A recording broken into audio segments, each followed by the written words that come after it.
നമസ്കാരം. ലോകത്ത് ഏറ്റവും അധികം സ്ത്രീകൾ ഒരുമിച്ച് ചേരുന്ന മഹോത്സവത്തിന് ഇന്ന് തിരുവനന്തപുരം നഗരം പതിവ് പോലെ വീണ്ടും സാക്ഷ്യം വഹിച്ചു. എത്ര ലക്ഷം സ്ത്രീകൾ പൊങ്കാലയിടാൻ വേണ്ടി എത്തി എന്നതിനെക്കുറിച്ച് കൃത്യമായ കണക്കൊന്നുമില്ല. എന്നാൽ 2009 കണക്കനുസരിച്ച് ഏതാണ്ട് 25 ലക്ഷം സ്ത്രീകളാണ് അക്കാലത്ത് വന്നത്.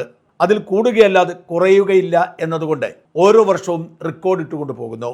കണ്ണകി ചരിത്രത്തിലെ പാണ്ഡ്യരാജാവിൻ്റെ വധത്തെ അനുസ്മരിപ്പിക്കുന്ന തോറ്റം പാട്ടുകാരുടെ പാട്ടോടുകൂടി ശ്രീകോവിലിൽ നിന്നും അഗ്നി പകർന്ന് ക്ഷേത്രത്തിന്റെ പള്ളിയിലെ പൊങ്കാല അടുപ്പിൽ തീ കൊളുത്തിയത് പിന്നീട് നഗരത്തിലെ ഓരോ പൊങ്കാല അടുപ്പിലേക്കും പടർന്നു പിടിക്കുകയായിരുന്നു. ഇനി ഉച്ച കഴിഞ്ഞ് പൊങ്കാല നിവേദ്യത്തോടെ പൊങ്കാലയിടൽ ചടങ്ങ് അവസാനിക്കും. കുംഭമാസത്തിലെ പൂരനാളും പൗർണമിയും ഒരുമിച്ച് ചേരുന്ന ഈ മഹാസുദിനത്തിൽ ആറ്റുകാലമ്മയ്ക്ക് പൊങ്കാലയിട്ട് നിവേദ്യം സമർപ്പിച്ചാൽ ആഗ്രഹ സാഫല്യമാണ് വിധി. ചോദിക്കുന്നതൊക്കെ നൽകുക മാത്രമല്ല, ആപത്തിൽ നിന്ന് സംരക്ഷിക്കുകയും ചെയ്യും. മഹാഭദ്രകാളിയും അന്നപൂർണേശ്വരിയും ചേർന്ന ശ്രീ ആറ്റുകാലമ്മ. ലോകത്തൊരിടത്തും ഇങ്ങനെ സ്ത്രീകൾ ഒരുമിച്ച് ചേരുന്നില്ല. സ്ത്രീകളുടെ സുദിനമായി ഇത് വിശേഷിപ്പിക്കപ്പെടുന്നു. തിരുവനന്തപുരം നഗരം മാത്രമല്ല, കേരളം തന്നെ ഏറ്റവും ആവേശത്തോടു കൂടിയാണ് പതിവ് പോലെ ഇക്കുറിയും ആറ്റുകാലമ്മയ്ക്ക് പൊങ്കാല നിവേദ്യത്തിന് ഒരുങ്ങിയതും അണിനിരുന്നതും. എന്നാൽ ഇക്കുറി ഒരു പ്രത്യേകതയുണ്ട്. ഈ അരനൂറ്റാണ്ടുകൊണ്ടാണ് പൊങ്കാല ഇത്രയേറെ വിശ്വപ്രസിദ്ധമായി തീർന്നത്. ഈ അരനൂറ്റാണ്ടും ഈ പൊങ്കാല നിവേദ്യം നടത്തുമ്പോൾ തലസ്ഥാന നഗരം ഭരിച്ചിരുന്നത് CPMകാരായിരുന്നു. അവരുടെ കയ്യിൽ നിന്നും ഭരണം നഷ്ടപ്പെട്ടതോടെ പൊങ്കാലയിൽ എന്തെങ്കിലുമൊക്കെ പാകപ്പിഴകൾ ഉണ്ടാക്കി ഭക്തലക്ഷങ്ങളുടെ മനസ്സിൽ തീ കോരിയിടാനുള്ള ശ്രമം ശക്തമായിരുന്നു. കുടിവെള്ളം മുട്ടിച്ച് സ്ത്രീകളെ ബുദ്ധിമുട്ടിക്കാനായിരുന്നു ആദ്യ നീക്കം. മേയർ VV രാജേഷ് നേരിട്ടിറങ്ങി മന്ത്രി റോഷി അഗസ്റ്റിന് കത്തയച്ച് ബദൽ സംവിധാനങ്ങൾ ഒരുക്കി ടാങ്കറിലൂടെ ഓരോ സ്ഥലത്തും വെള്ളം എത്തിച്ച് അതിന് പരിഹാരമുണ്ടാക്കി. പിന്നീട് പൊങ്കാല കഴിയുമ്പോൾ മാലിന്യം കൊണ്ടുപോകുന്നതിന് തടസ്സം വയ്ക്കാൻ ജീവനക്കാരെ കൊണ്ട് അവധിയെടുപ്പിക്കാൻ നീക്കം നടന്നു. പകരം സേവാഭാരതിക്കാരെ കളത്തിലിറക്കാൻ മേയർ തീരുമാനിച്ചതോടെ താൽക്കാലിക ജീവനക്കാർ മുട്ടുമടക്കി എന്നാണ് റിപ്പോർട്ട്. എന്നിട്ടൊന്നും ഇവർക്ക് തൃപ്തി പോരാ. പൊങ്കാലയുടെ ശോഭ കെടുത്താൻ വലിയ ദുഷ്പ്രചരണങ്ങൾ ഇവർ അഴിച്ചുവിടുന്നു.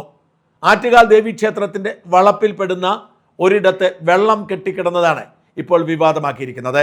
അതേ തുടർന്ന് കോർപ്പറേഷന്റെ വീഴ്ചയാണ് എന്ന തരത്തിൽ ചില സ്ത്രീകളെ കൊണ്ട് പറയിപ്പിച്ച് സോഷ്യൽ മീഡിയയിൽ വൈറലാക്കുകയാണ് ഇക്കൂട്ടർ. പോരാളി ഷാജിമാർ തിരുവനന്തപുരത്തിന്റെ അവസ്ഥ കണ്ടോ, ഭരണം മാറ്റിയപ്പോൾ ഓർക്കണം എന്ന് പറഞ്ഞ് ഇത് പ്രചരിപ്പിക്കുന്നു. അതിൽ ചിലത് കേൾക്കുക. ഞാൻ വന്നിട്ട് 10 വർഷത്തിന് മുകളിലാണ് ഇവിടെ വരുന്നത്. ഇങ്ങനെയും വൃത്തിയോട് ആദ്യമായിട്ടാണ് കാണുന്നത്. വളരെ ബുദ്ധിമുട്ടുണ്ട് കാണുമ്പോൾ. കോർപ്പറേഷന്റെ ഭാഗത്തുള്ള വീഴ്ചയാണ് ഇത്. ഇങ്ങനെ ഒരു സിറ്റുവേഷൻ വരുമ്പോൾ അവര് ക്ലീൻ ചെയ്യേണ്ടതായിരുന്നു. 98 തൊട്ട് ഞാൻ പൊങ്കാല ഇടാൻ തുടങ്ങിയതാ. ഇതുവരെ ഞങ്ങൾക്ക് ഇങ്ങനെ ഒരു അനുഭവം ഉണ്ടായിട്ടില്ല. കഴിഞ്ഞ വർഷമൊക്കെ നല്ല രീതിയിലായിരുന്നു ഇവിടുത്തെ കാര്യങ്ങളൊക്കെ. ചെളിയും വെള്ളം, അവിടെ ചെളിയും വെള്ളം. ഇതിനു മുമ്പ് ഇല്ലായിരുന്നു, ഇത്രയില്ലായിരുന്നു. ഇത്രയും ജനങ്ങള് വരണതല്ല. അതുകൊണ്ട് നാറ്റം സഹിക്കാൻ വയ്യ. നമ്മളിരിക്കും ദേവിയുടെ ഒന്നും പറയാനൊക്കത്തില്ലല്ലോ. എന്തുമേടി ജനങ്ങൾ വന്നു പോകുന്നത്. യഥാർത്ഥത്തിൽ കോർപ്പറേഷന്റെ അധികാര പരിധിയിൽപ്പെടുന്നതല്ലത്. കോർപ്പറേഷൻ അധികാര പരിധിയിൽപ്പെടണമെങ്കിൽ ക്ഷേത്രത്തിന്റെ പുറത്തുള്ള പൊതു റോഡുകളാവണം. ക്ഷേത്ര വളപ്പിൽ ഒരിടത്തും കോർപ്പറേഷന് ഒരധികാരവുമില്ല. അവിടെ നടന്ന ചില നിർമ്മാണ പ്രവർത്തനങ്ങളുടെ ഭാഗമായി വെള്ളക്കെട്ടുണ്ടായി. അത് നീക്കം ചെയ്യാൻ ട്രസ്റ്റ് ശ്രമിച്ചില്ല എന്നത് വാസ്തവമാണ്. അത് കോർപ്പറേഷനെതിരെ തിരിക്കാൻ നടത്തുന്ന ഗൂഢാലോചന പൊളിക്കാൻ വേണ്ടി തന്നെ VV രാജേഷും കൂട്ടരും രംഗത്തിറങ്ങിയിട്ടുണ്ട്. ഇതിനിടയിൽ CPMകാരുടെ ഒത്താശയോടെ കഴിഞ്ഞ അരനൂറ്റാണ്ടായി തിരുവനന്തപുരം നഗരത്തിൽ പൊങ്കാല സമയത്ത് നടന്നിരുന്ന ഒരു കൊള്ളയ്ക്ക് മേയർ അറുതി വരുത്തിയിട്ടുണ്ട്. സ്വകാര്യ പാർക്കിംഗ് കൊള്ളയായിരുന്നത്. പലയിടങ്ങളിലും അനധികൃതമായി ഇടമുണ്ടാക്കി 400-500 രൂപ നിരക്കിൽ പാർക്കിംഗ് ചാർജ് ചെയ്യുന്നത് നിയമവിരുദ്ധമായിരുന്നു. കേരളത്തിന് പുറത്തുനിന്ന് വരുന്ന പല ഡ്രൈവർമാരോടും കാറിന് പോലും 400 രൂപ ഇവർ ചാർജ് ചെയ്തു. വിവരമറിഞ്ഞ് VV രാജേഷ് തന്നെ രംഗത്തിറങ്ങി അതിന് അറുതി വരുത്തിയിട്ടുണ്ട്. ആ ദൃശ്യങ്ങൾ കാണുക. കോർപ്പറേഷൻ ലൈസൻസ് എടുക്കണം. നിങ്ങളുടെ മുമ്പിൽ ചെയ്തോണ്ടിരിക്കുക. മീഡിയ എല്ലാം ഒരു ആൾട്ടോ കാർ കൊണ്ടിടുന്നതിന് 400 രൂപ വാങ്ങിക്കുന്നത്. ഒരു പൊങ്കാലയിടാൻ പറ്റും. തോന്നിയ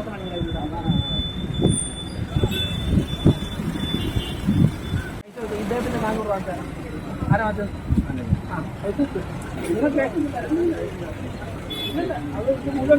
ചേട്ടാ, ഒരു മാനായിട്ടുള്ള റേറ്റ് മേടിക്കുക. 10 വരുന്നവരായത് കുഴപ്പമില്ല. ഞങ്ങൾ ഈ ടാക്സി ഓടി വരുന്നിടത്തുനിന്നേ ഇത്രയും 400 രൂപ മേടിക്കാൻ നിസ്സാര കാര്യമാണ്. ഇന്ന് വന്ന് നാളെ പൊങ്കാല നടന്ന് പോകുന്നു.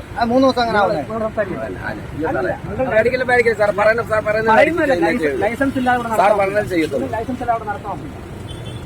ഒരു ദിവസം സാറേ, 5 ദിവസം വരെ മഴയൊക്കെ ഇവിടെ നിന്ന് സാറിന് ചോദിച്ചോളൂ സാറേ. 50 രൂപയിൽ കൂടെ 5 പൈസ മേടിച്ചില്ലേ സാറേ? അല്ല, ഇന്നലെ തൊട്ട് മഴ ചോദിച്ചത് സാറേ. ലൈസൻസ് ഇല്ലാതെ നടപ്പാക്കില്ല. ആരായാലും കോർപ്പറേഷൻ ലൈസൻസ് ഉണ്ട്. ലൈസൻസ് ഞങ്ങളുമായിട്ട് റേറ്റ് ആ റേറ്റ് വേണ്ട. അപ്പൊ അങ്ങോട്ട് അപ്ലൈ ചെയ്യണം. അല്ലല്ല, കാറിന് എത്ര രൂപ? ഇപ്പൊ തന്നെ വരാം. കാറിന് എത്ര രൂപ? കാറിന് ഇങ്ങനെ തൊട്ട് സാർ 50-100 രൂപ. ഇങ്ങനെ തൊട്ടില്ല, നിങ്ങളുടെ കാറിന് അത് കുഴപ്പമില്ല. സാർ പറഞ്ഞ പൈസ ഇല്ല. അല്ല, നിങ്ങൾ എവിടെയെങ്കിലും ഏതെങ്കിലും ദൂര സ്ഥലങ്ങളിൽ പോയി എവിടെയെങ്കിലും ഈ 400 രൂപ പരിപാടിക്കുന്ന എവിടെയെങ്കിലും ഉണ്ടാവും വണ്ടി. നിങ്ങൾക്ക് കള്ളം ചെയ്യാൻ വേണ്ടി പണം ചെയ്യുന്നുണ്ട്.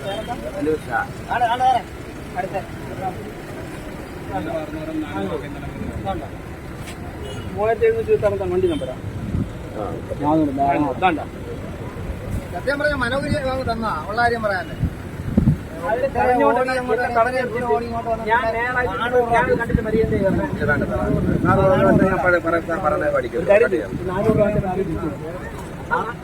400 രൂപ